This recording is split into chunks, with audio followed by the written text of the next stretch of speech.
My name is Evelyn Nambua. I work with the Africa Biodiversity Collaborative Group.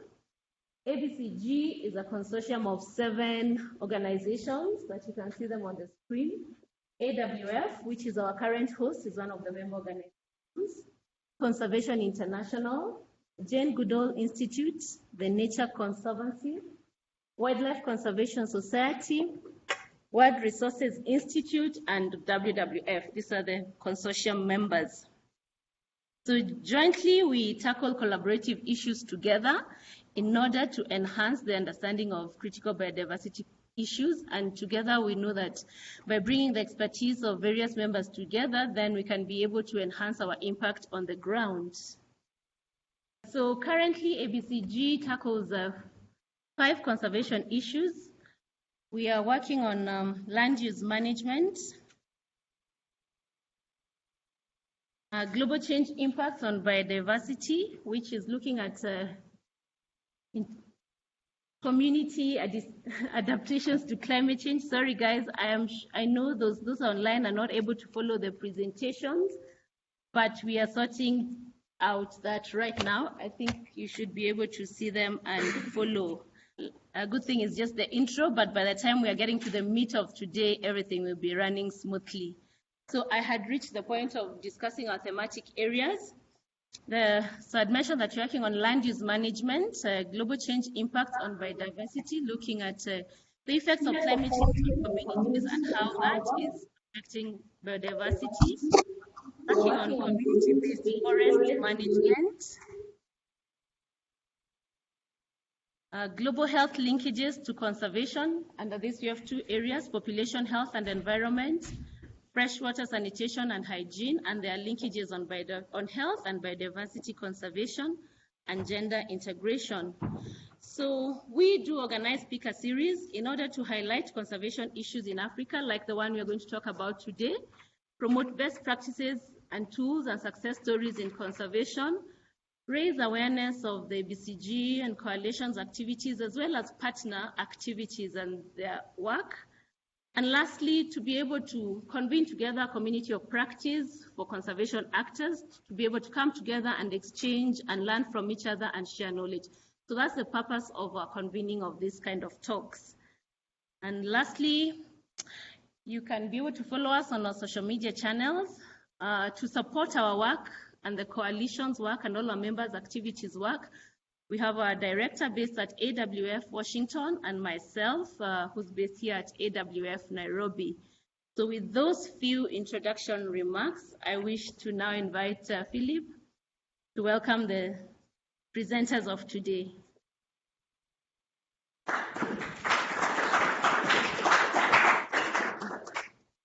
Yes, thank you very much, Evelyn.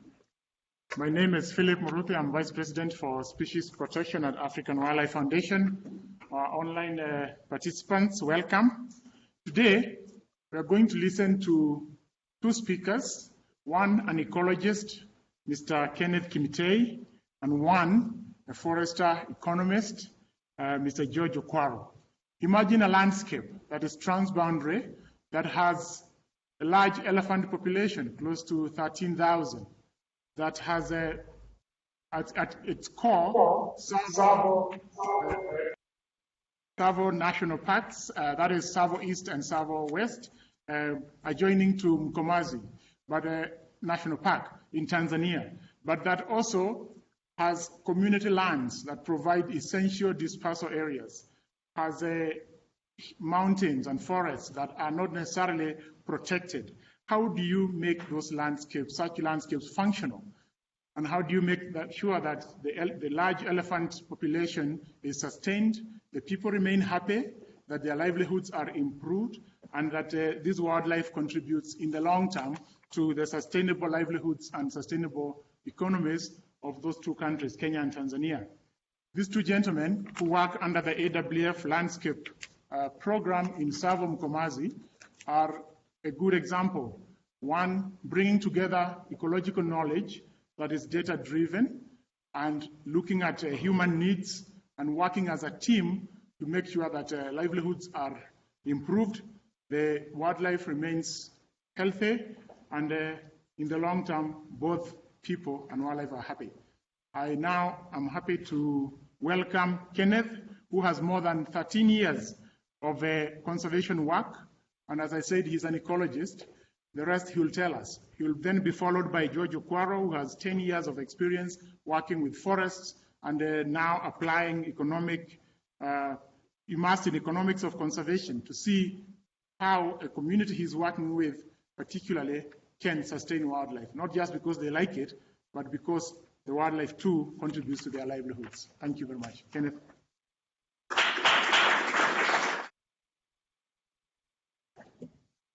Thank you very much, Philip.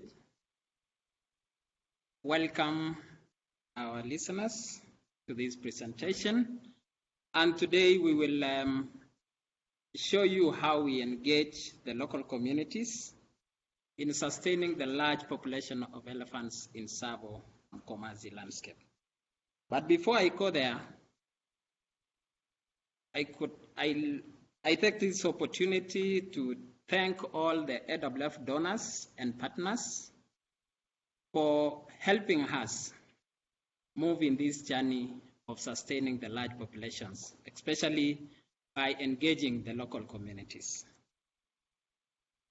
Also, I could like to introduce you on our approach, on what we are doing, so that we can make sure that our strategies that we put in place are successful.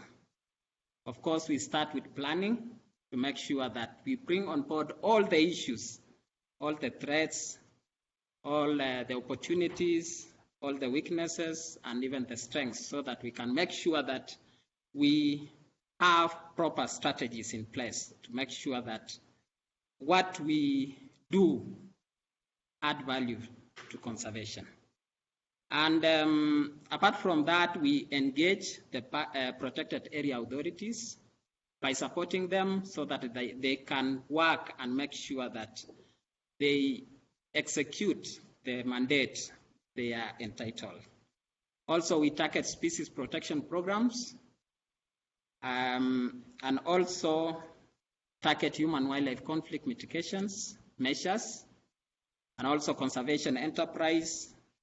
And this, we do it in mind, having in mind the community engagement and empowerment.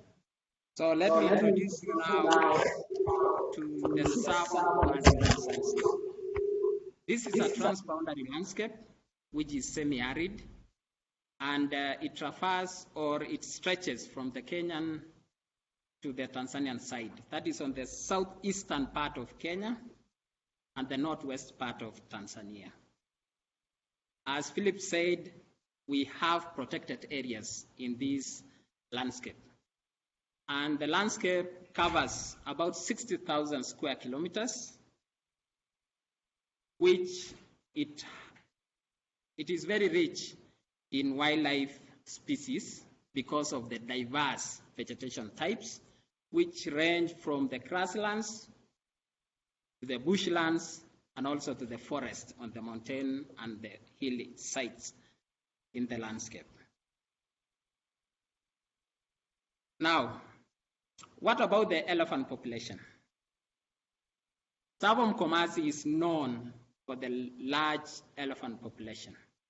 We have about 12,800 elephants as per the census that it was conducted in the year 2017.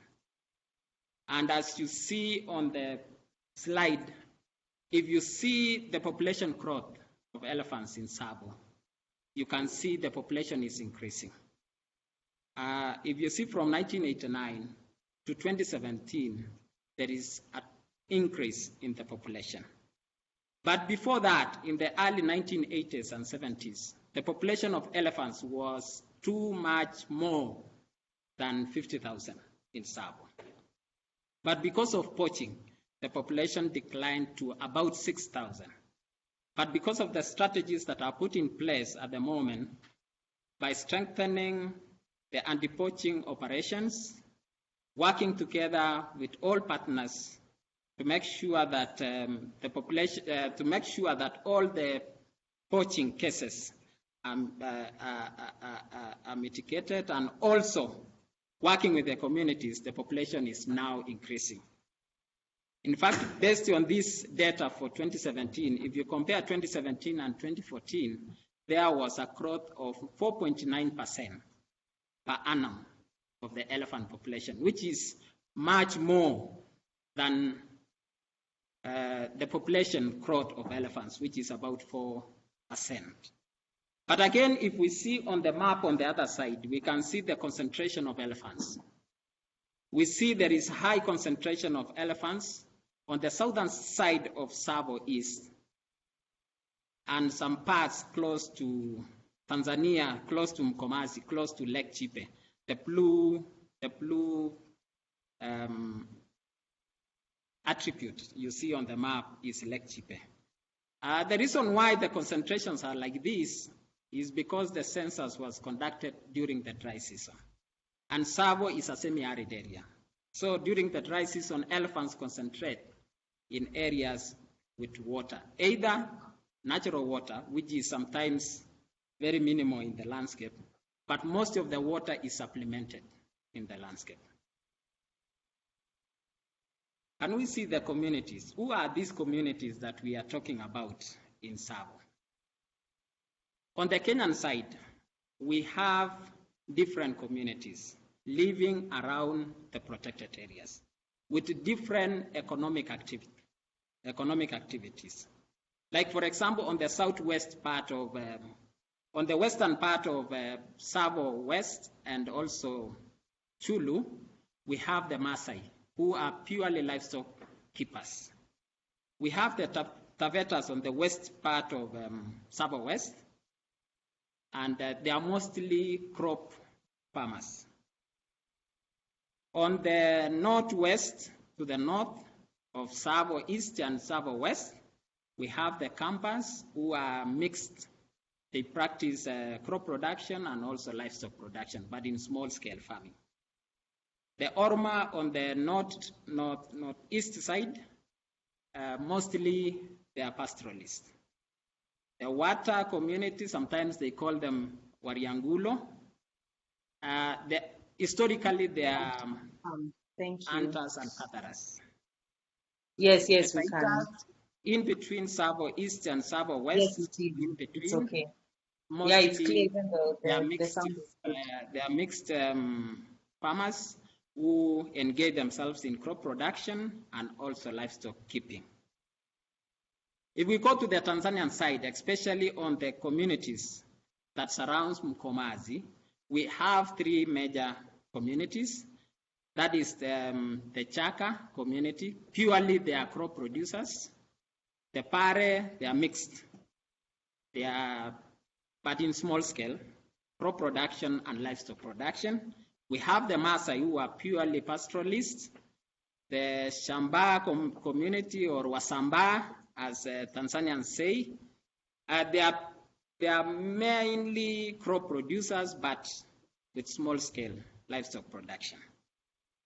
Now that we have known the elephant population is about 12,800, and we know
Hello, the sound has gone off. The sound has gone off and it was working. Now we can't hear anything. We can see the presentation, but not the sound. It was working, but I don't know what you pressed. So now we can't hear the guy speaking.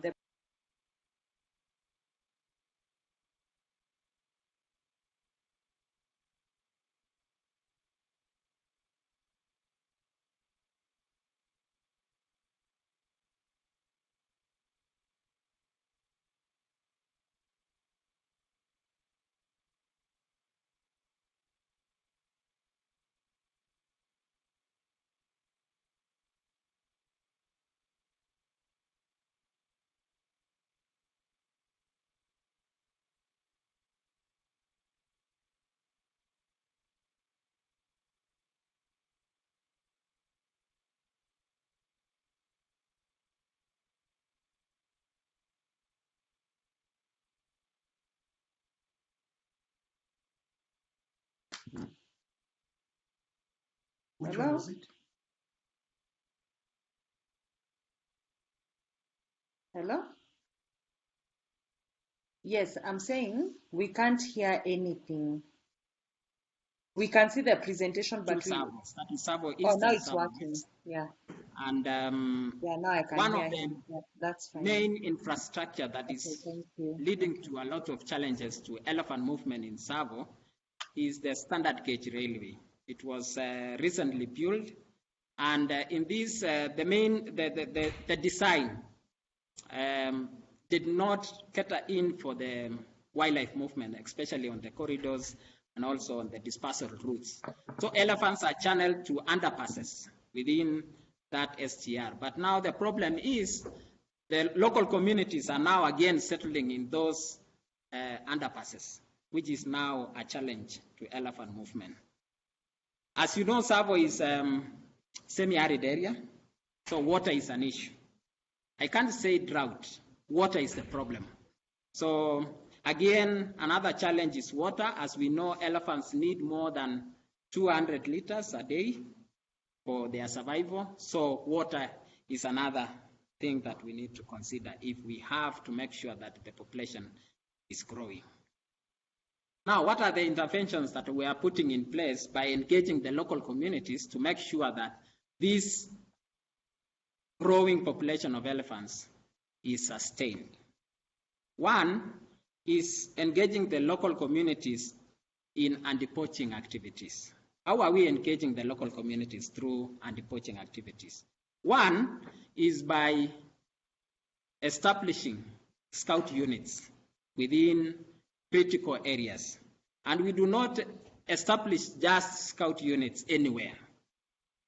Of course, we have to rely on some data and do modeling and see how best or which are the places, the critical areas that we need to establish. And one of the things we need to consider areas which are critical to elephants. Number two, areas that is facing a lot of poaching. Number three, areas facing a lot of human-wildlife conflict. Because we want to make sure that we stem these losses due to poaching and also human-wildlife conflict. But these community scouts are selected from the communities, from those villages where they come from, because we want to win that support of the local community. And I can give out an example of Toloa in Tanzania. If you see on the map, the circle, the orange circle, I don't know. that area is very critical. Oh. It connects between Tsavo West and Mkomazi. That is one. Number two, you see there is Lake Chipe, which is the only water point for elephants during the dry season.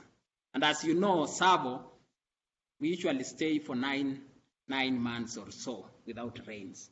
So water is critical, and that lake is very critical for survival of elephants. And again, there are communities who have settled in that area. And before we started the scout units in 2017, we saw the data, the previous data of poaching. And in this village, we could lose like 2 or 3 elephants in a month. So that translates to about 24 to 36 elephants in a month due to poaching. And the reason was the communities were Some of the communities were colluding with the poachers from other places within Tanzania because of the human-wildlife conflict cases, because elephants could raid their farms and they could go. Like, for example, before we started the Scouts, the local community had gone for 6 years, 6 good years without harvest. And the reason was there was a lot of crop raids by elephants.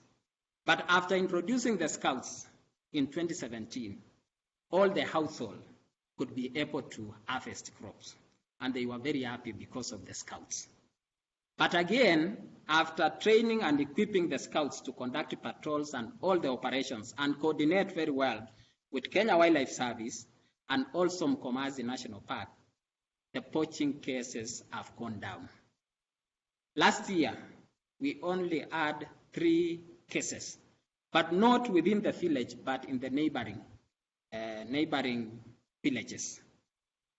So you can see how the community Scouts are playing a very big role. But again, Potoloa is not a very good example, especially on the case of conservancies.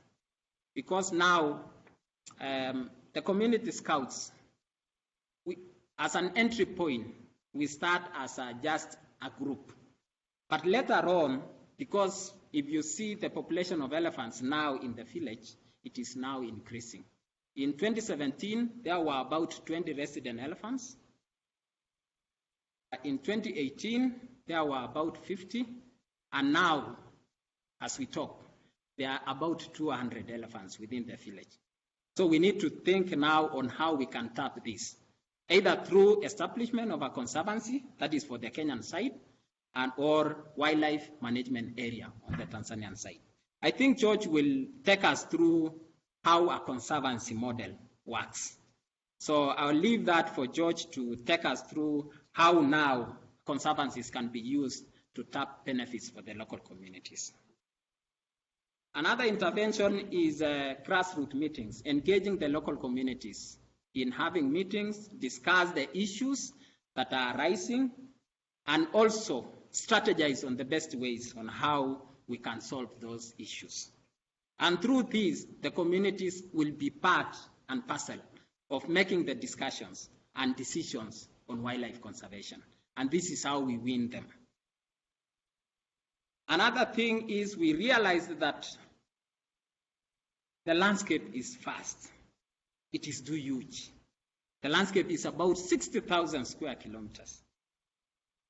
And having scouts or having rangers in every corner of this landscape is nearly impossible.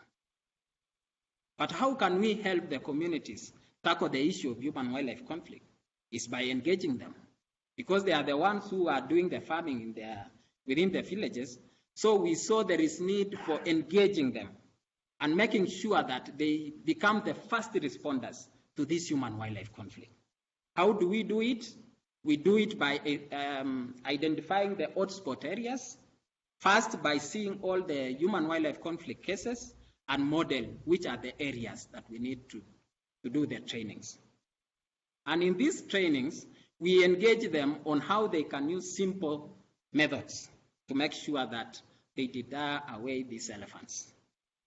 Of course, we want elephants to roam, but now again, we want the communities to have their livelihoods by growing their crops and sustain or make sure that there is food security within the villages. And then after training them, by showing them how to use these equipments, we equip them and also train them on how they can communicate and relay information to the village crop protection teams. So within the villages, we establish specialized units. These are not village community scouts. These are volunteers within the villages. Small groups where we now equip them with pressure arms and torches so that they can give out a backup to the communities and make sure that they scare away elephants from the farms. But again, we create a network between now these village crop protection teams with the village camp scouts, if they are. If they are not, then we connect them one-to-one to the camp officers or the camp wardens within the landscape. And that is how they coordinate and make sure that all the human-wildlife conflict mitigation So the mitigation should start with the farmers themselves and do the monitoring during the day and share with the wildlife authorities that we are seeing elephants within the village. So we are suspecting maybe at night elephants will strike in our farms. So they can come as early as much as possible. Another thing that we are doing is to make sure that we have simple methods that the communities can replicate and use to scare away elephants or to deter elephants from their farms. One of the examples is the iron sheet fence. I know many people will ask themselves, how can a simple iron sheet fence be able to keep off elephants from farms? The reason why we decided to start this in one of the, we did a pilot project in Toloa and Kisiwani. And before the local communities were saying, no, we think this cannot work. This is too simple for the elephants. The elephants are very technical. But we said, no, this has been tested somewhere in Kenya within the wildlife works area of operation. And it is working because we only need simple poles from the villages. And again, these poles are not, you don't cut trees, you cut branches of the trees. So these are, again, controlled by the village executive officer so that there is no distraction in terms of getting the poles for. Then you need a wire, and then you need the 32 gauge iron sheets, where you cut them into small strips and have them in groups of 666. And how does this fence work? It works in two ways. One, when there is wind that is blowing on those strips, these strips are producing a certain strange sound for the elephants. And it has been proven that that sound only is enough to scare elephants from farms. Number two, you see they have, it is a bit bright in color. It is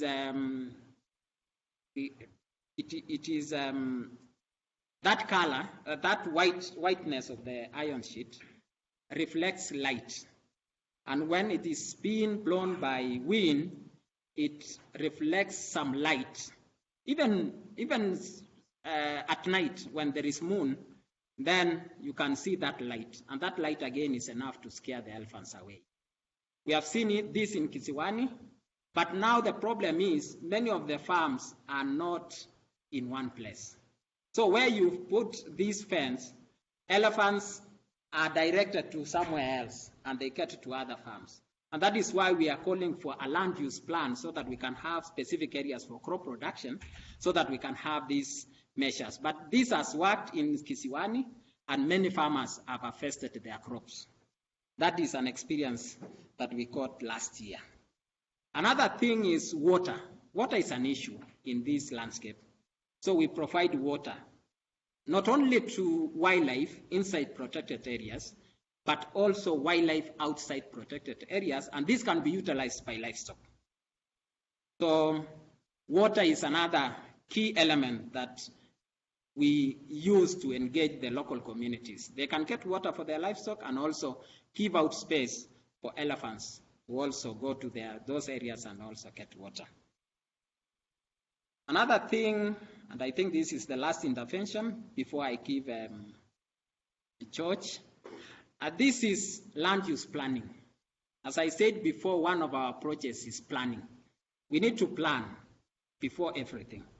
And so that we can make sure that wildlife conservation, livestock production, and crop production, these are part of revenue to the local communities. But at the moment, the local communities see livestock production and crop production as the only source of income for them. But we need to have proper planning. We need to have land use plans in various places. And the reason is so that we can make sure that we have compatible land uses together. And make sure that we separate those land uses that are not compatible. But again, this will allow us to set aside areas for conservation, set areas for corridors, set areas for dispersal for these animals. And also, after having these areas, and also set areas for wildlife, like conservancies and wildlife management areas, again, now the issue of conservation enterprise comes in. We need to make sure that communities tap. As much as they give their land to wildlife conservation, they need to benefit from this wildlife.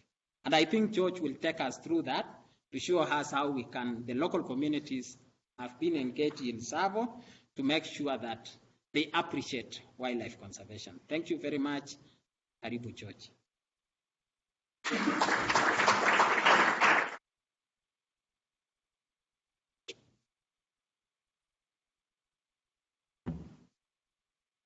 Thank you very much, my colleague, Mr. Kimitei, for the build-up.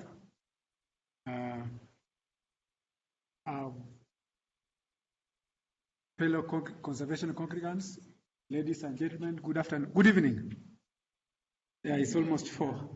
Welcome to this session. I'll be taking you through how we sustain conservation from a community perspective. And I'd like to build up from where my colleague left, that in the interventions that we've undertaken, we've seen numbers of resident wildlife increasing. We've seen incidences of human-wildlife conflict reducing, which is a good development, but it's important also to develop mechanisms on how we can sustain this development. And what we always do is probably coin this arrangement into what we'll call a better organized management as a conservancy, or we work it out through wildlife management areas, as the case happens in the neighboring Tanzania. And the core reason why we are doing this is to ensure that that wildlife is managed, is protected, number one, and managed well from a community perspective in a manner that will mimic what happens in the protected areas. And to do this, we must have a vibrant conservation enterprise program that's going to fund the operating cost of just running the day-to-day activities of the Conservancy.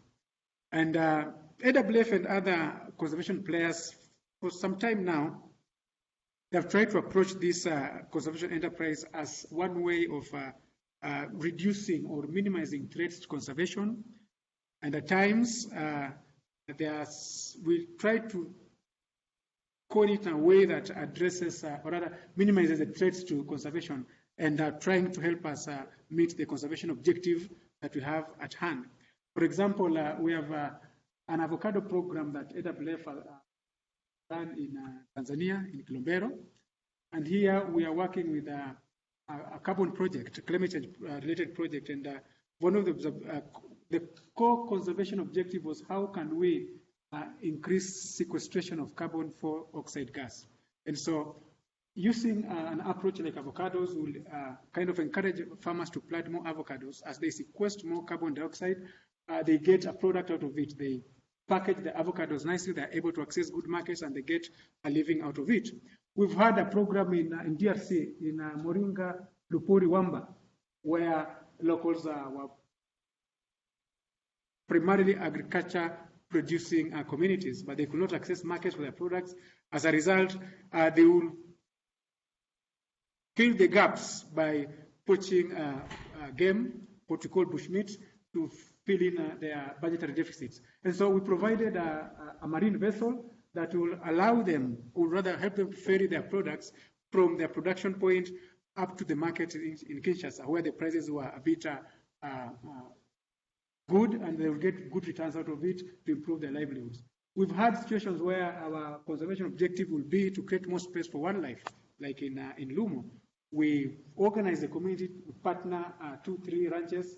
They developed what is called Lumo Conservancy, and the lodge was supposed to, and it's still providing benefits that will cater for the opportunity cost of leaving this land for wildlife, as opposed to carrying out some other activities that will have provided for their day-to-day livelihood needs. This arrangement, we do it in an interesting way, what we call quid pro quo assessment arrangement, where they give out something and they get a benefit in return.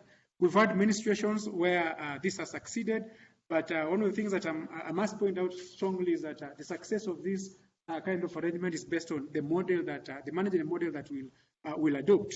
We have several models that we've worked with.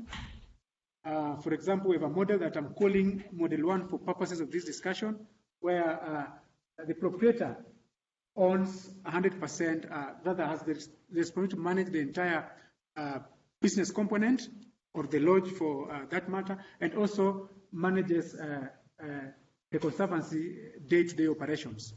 And so he brings guests from the guest, the proceeds of the guests is able to pay the running costs, pays the rangers, pays for infrastructure, and a portion of it he shares with the community on a prior agreed arrangement, what we'll call benefit sharing model.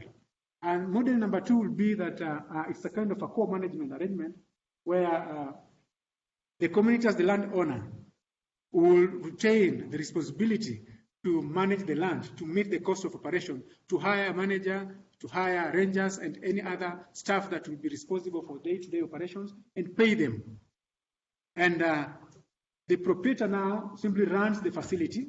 He pays rent, lease fee, he pays bed night, and also the guests also give out what we call gate entry fees. So this money is also shared with the representation of the community, what we are calling the board now, from which they can now meet their costs, and the balance they share with the larger community at that level. The apex part is the third model, where community owns the facility, owns the ranch, manages the business component, and also the day-to-day management of the Conservancy. And from history, that has not worked very well, because sometimes we find the community does not have the capacity or the network that can bring guests into this facility, and the technical know-how on how to run such a big enterprise. So we as an organization, we promote the second model, where it's co-owned. And in that arrangement, we are able to kind of provide some support. They can even get support from other interested stakeholders. Quickly, I would want to take you through the experience we have in Lumo. Like I mentioned earlier, Lumo is a conservancy in a Tsavo conservation area. It borders partly Tsavo West National Park and Salt Lake, and it lies within an ancient elephant corridor, where elephants will move from Tsavo West to Tsavo East, and by extension to Mkomazi National Park, Tanzania. It went operational in 2004. It's a 48,000 piece of land. They have a functional tourism facility, conservation enterprise, that's called the Lions Bluff.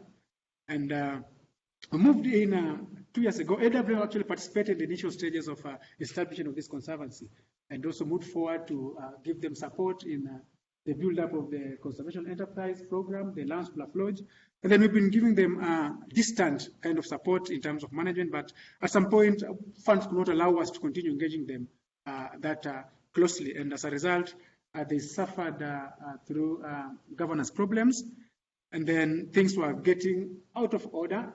And we approached our conservation partners, the USAID mission in Nairobi.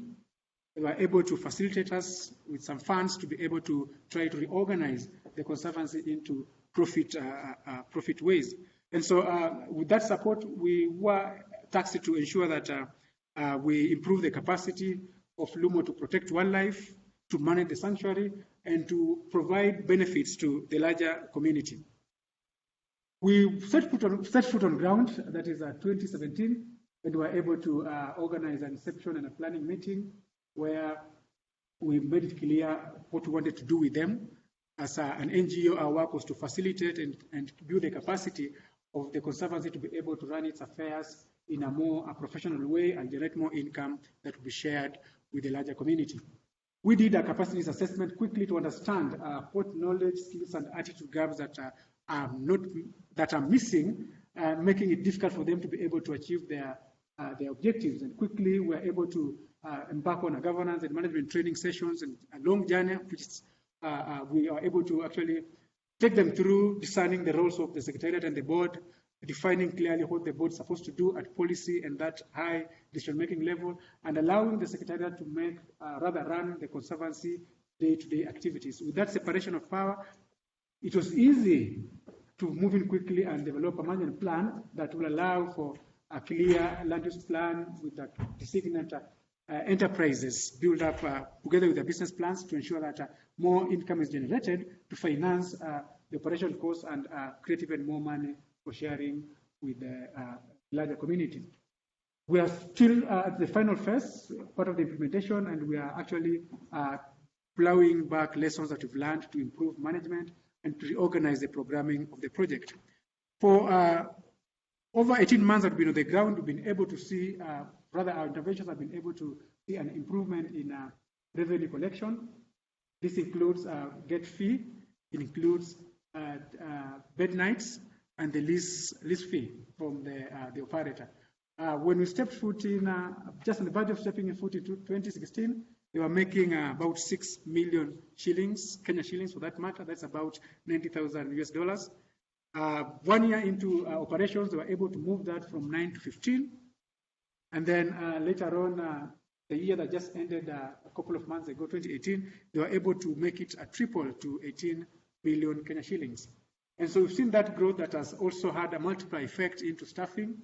They've hired from 12 staff in 2016. They're now talking about 21 staff in 2018. And that growth is because of availability of resources. We've had more revenue coming in.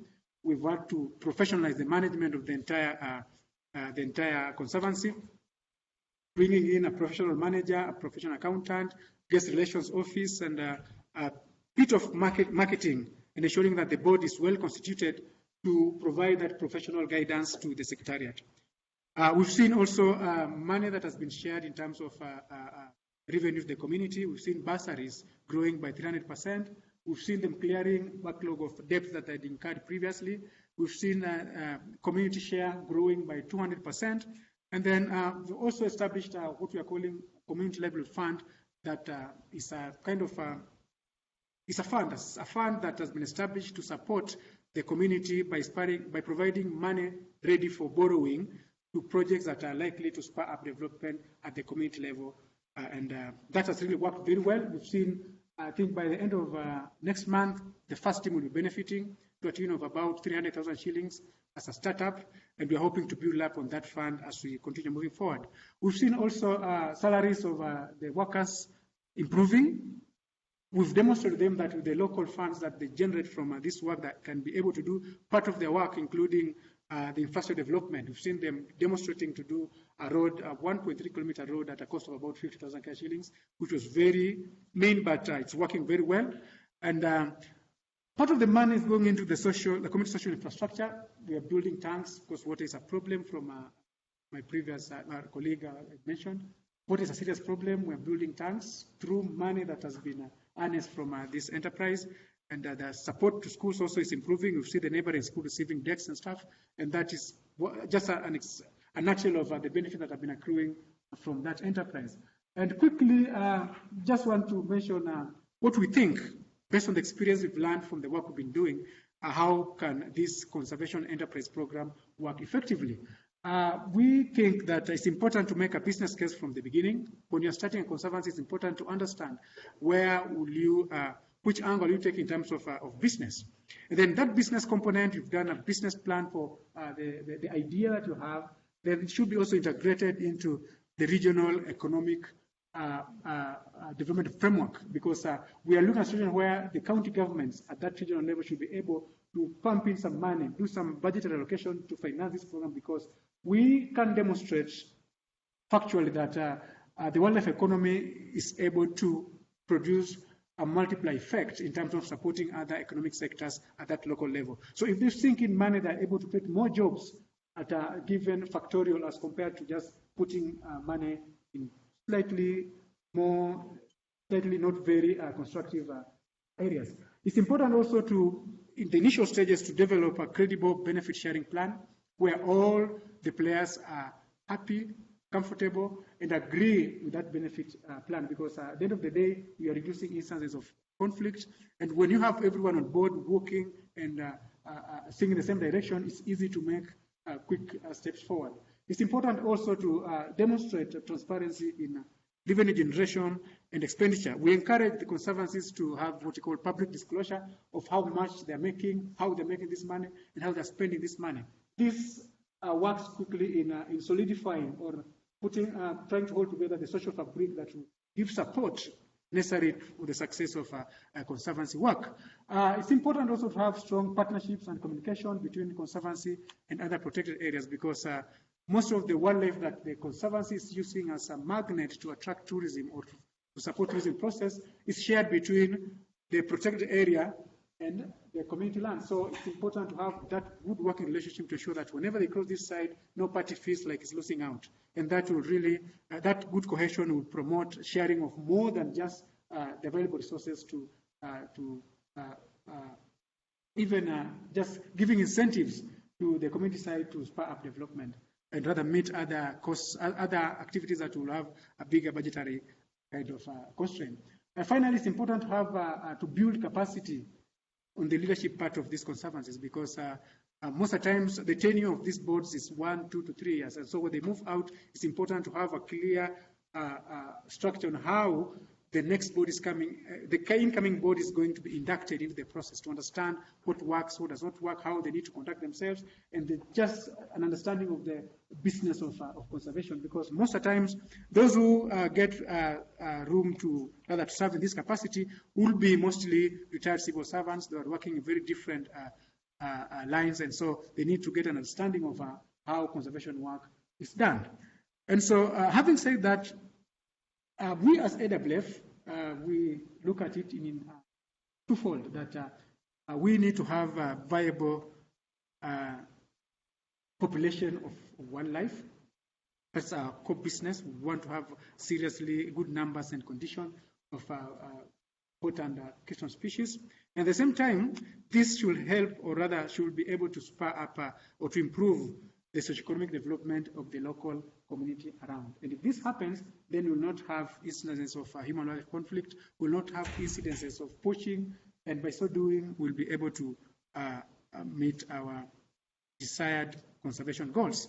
And so for this to happen, it's important, for example, the Tsavo-Mkomazi landscape is bigger. We know we have many players, but it's just important to have a situation where we can, a platform where we can keep kind of discussing ideas, discussing development, looking at activities so that we minimize on duplication and emphasize, or rather capitalize on synergies where we allocate activities to partners who have high ability of delivering on that component. And above all, it's important to have a community at the center of this development process, because they are an important cog in the wheel of conservation at that local level. So it's of value to involve them in this conservation process. This happens to be the last slide, but I will also want to extend appreciation to the USAID Kenya Mission for giving us support and the funds that have been able to run the program LUMO, and we are looking forward to continue engaging them as we continue building up on this program going forward. Thank you very much.